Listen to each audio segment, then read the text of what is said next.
The Picture of Dorian Gray by Oscar Wilde. As read by John Gonzalez. www.johngon.com. Chapter 4. "I suppose you have heard the news, Basil?"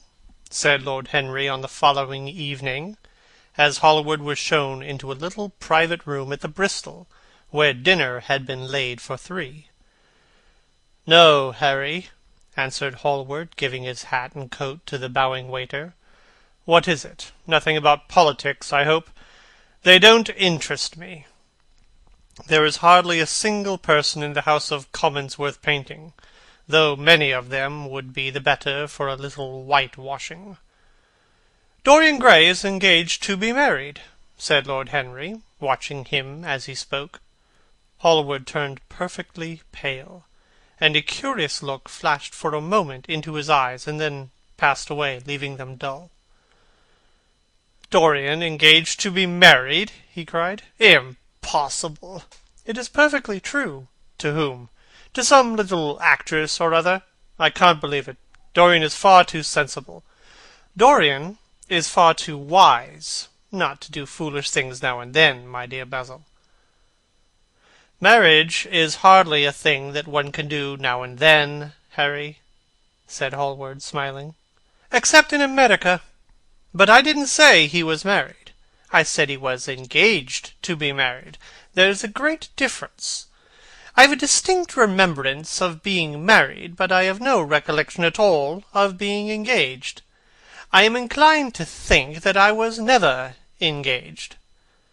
But think of Dorian's birth, and position, and wealth. It would be absurd for him to marry so much beneath him. If you want him to marry this girl, tell him that, Basil. He is sure to do it then.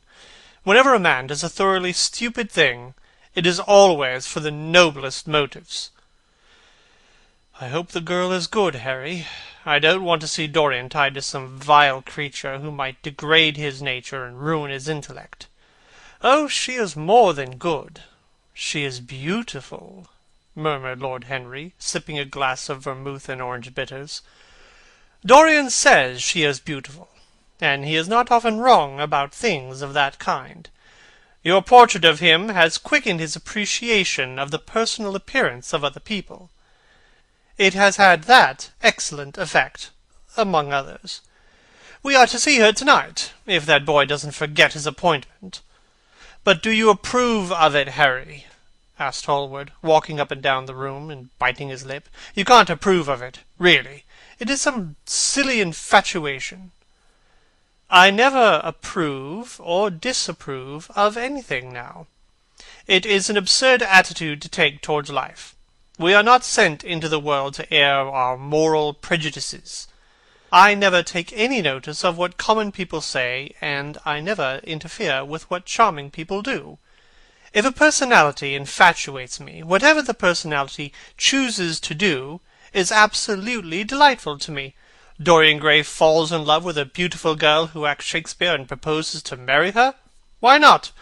If he wedded Messalina, he would be none the less interesting. You know I am not a champion of marriage. The real drawback to marriage is that it makes one unselfish, and unselfish people are colourless. They lack individuality. Still, there are certain temperaments that marriage makes more complex. They retain their egotism, and add to it many other egos. They are forced to have more than one life. They become more highly organized. Besides, every experience is of value, and whatever one may say against marriage, it is certainly an experience. I hope that Dorian Gray will make this girl his wife, passionately adore her for 6 months, and then suddenly become fascinated by someone else. He would be a wonderful study." "You don't mean all that, Harry. You know you don't. If Dorian Gray's life were spoiled, no one would be sorrier than yourself. You are much better than you pretend to be." Lord Henry laughed. "The reason we all like to think so well of others is that we are all afraid for ourselves. The basis of optimism is sheer terror. We think that we are generous because we credit our neighbour with those virtues that are likely to benefit ourselves. We praise the banker that we may overdraw our account, and we find good qualities in the highwayman in the hope that he may spare our pockets. I mean everything I have said. I have the greatest contempt for optimism, and as for a spoiled life, no life is spoiled, but one whose growth is arrested. If you want to mar a nature, you merely have to reform it. But here is Dorian himself. He will tell you more than I can. Oh, my dear Harry, my dear Basil, you both must congratulate me, said the boy, throwing off his evening cape with his satin-lined wings, and shaking each of his friends by the hand in turn. I have never been so happy. Of course it is sudden, all really delightful things are, and yet it seems to me to be the one thing I have been looking for all my life. He was flushed with excitement and pleasure, and looked extraordinarily handsome. I hope you will always be very happy, Dorian, said Hallward, but I don't quite forgive you for not letting me know of your engagement. You let Harry know. And I don't forgive you for being late for dinner, broke in Lord Henry, putting his hand on the lad's shoulder and smiling as he spoke. Come, let us sit down and try what the new chef here is like, and then you will tell us how it all came about. There's really not much to tell, cried Dorian, as they took their seats at the small round table. What happened was simply this. After I left you yesterday evening, Harry, I had some dinner at that curious Italian restaurant in Rupert Street you introduced me to, and went down afterwards to the theatre. Sybil was playing Rosalind. Of course the scenery was dreadful, and the Orlando absurd, but Sybil, oh, you should have seen her. When she came on in her boy's dress, she was perfectly wonderful. She wore a moss-coloured velvet jerkin with cinnamon sleeves, a slim brown cross-gartered hose, a dainty little green cap with a hawk's feather caught in her jewel, and a hooded cloak lined with dull red. She never seemed to me more exquisite. She had all the delicate grace of that Tanagra figurine that you have in your study, Basil. Her hair clustered round her face like dark leaves round a pale rose. As for her acting, well, you will see her tonight. She is simply a born artist. I sat in the dingy box absolutely enthralled. I forgot I was in London, and in the 19th century. I was away with my love in a forest that no man had ever seen. After the performance was over, I went behind and spoke to her. As we were sitting together, suddenly there came a look into her eyes that I had never seen there before. My lips moved towards hers. We kissed each other. I can't describe to you what I felt at that moment. It seemed to me that all my life had been narrowed to one perfect point of rose-coloured joy. She trembled all over and shook like a white narcissus. Then she flung herself on her knees and kissed my hands. I feel that I should not tell you all of this, but I can't help it. Of course our engagement is a dead secret. She has not even told her own mother. I don't know what my guardians will say. Lord Radley is sure to be furious. But I don't care. I shall be of age in less than a year, and then I can do what I like. I have been right, Basil, haven't I, to take my love out of poetry and to find my wife in Shakespeare's plays? Lips that Shakespeare taught to speak have whispered their secret in my ear. I have had the arms of Rosalind around me, and kissed Juliet on the mouth. Yes, Dorian, I suppose you were right, said Hallward slowly. Have you seen her to-day? Asked Lord Henry. Dorian shook his head. I left her in the forest of Arden. I shall find her in an orchard in Verona. Lord Henry sipped his champagne in a meditative manner. At what particular point did you mention the word marriage, Dorian? And what did she say in answer? Perhaps you forgot all about it. My dear Harry, I did not treat it as a business transaction, and I did not make a formal proposal. I told her that I loved her, and she said she was not worthy to be my wife. Not worthy? Why, the whole world is nothing to me compared to her. "Women are wonderfully practical," murmured Lord Henry. "Much more practical than we are. In situations of that kind we often forget to say anything about marriage, and they always remind us." Hallward laid his hand upon his arm. "Don't, Harry.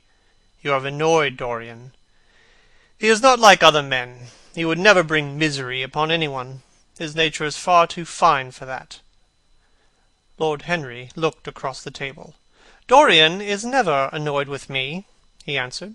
"I asked the question for the best reason possible, for the only reason, indeed, that excuses one asking any question. Curiosity. I have a theory that it always happens that women propose to us, and not we who propose to the women, except, of course, in middle-class life. But then the middle classes are not modern." Dorian Gray laughed and tossed his head. "You are quite incorrigible, Harry, but I don't mind. It is impossible to be angry with you. When you see Sibyl Vane, you will feel that the man who could wrong her would be a beast without a heart. I cannot understand how anyone can wish to shame what he loves. I love Sibyl Vane. I wish to place her on a pedestal of gold, and to see the world worship the woman who is mine. What is marriage? An irrevocable vow, and it is an irrevocable vow that I want to take. Her trust makes me faithful, her belief makes me good. When I am with her, I regret all that you have taught me. I become different from what you have known me to be. I am changed, and the mere touch of Sibyl Vane's hands makes me forget you and all your wrong, fascinating, poisonous, delightful theories. You will always like me, Dorian," said Lord Henry. "Will you have some coffee, you fellows? Waiter, bring coffee, and fine champagne, and some cigarettes. No, don't mind the cigarettes, I have some. Basil, I can't allow you to smoke cigars. You must have a cigarette. A cigarette is a perfect type of a perfect pleasure. It is exquisite, and it leaves one unsatisfied. What more can one want? Yes, Dorian, you will always be fond of me. I represent to you all the sins you have never had the courage to commit." "What nonsense you talk, Harry!" cried Dorian Gray, lighting a cigarette from a fire-breathing silver dragon that the waiter had placed on the table. "Let us go down to the theatre. When you see Sibyl, you will have a new ideal of life. She will represent something to you that you have never known." "I have known everything," said Lord Henry, with a sad look in his eyes. "But I am always ready for a new emotion. I am afraid there is no such thing. For me, at any rate. Still, your wonderful girl may thrill me. I love acting. It is so much more real than life. Let us go. Dorian, you will come with me. I am so sorry, Basil, but there is only room for 2 in the brougham. You must follow us in a hansom." They got up and put on their coats, sipping their coffee standing. Hallward was silent and preoccupied. There was a gloom over him. He could not bear this marriage, and yet it seemed to him to be better than many other things that might have happened. After a few moments, they all passed downstairs. He drove off by himself, as had been arranged, and watched the flashing lights of the little brougham in front of him. A strange sense of loss came over him. He felt that Dorian Gray would never again be to him all that he had been in the past. His eyes darkened, and the crowded, flaring streets became blurred to him. When the cab drew up at the doors of the theatre, it seemed to him that he had grown years older. End of Chapter 4 of The Picture of Dorian Gray by Oscar Wilde.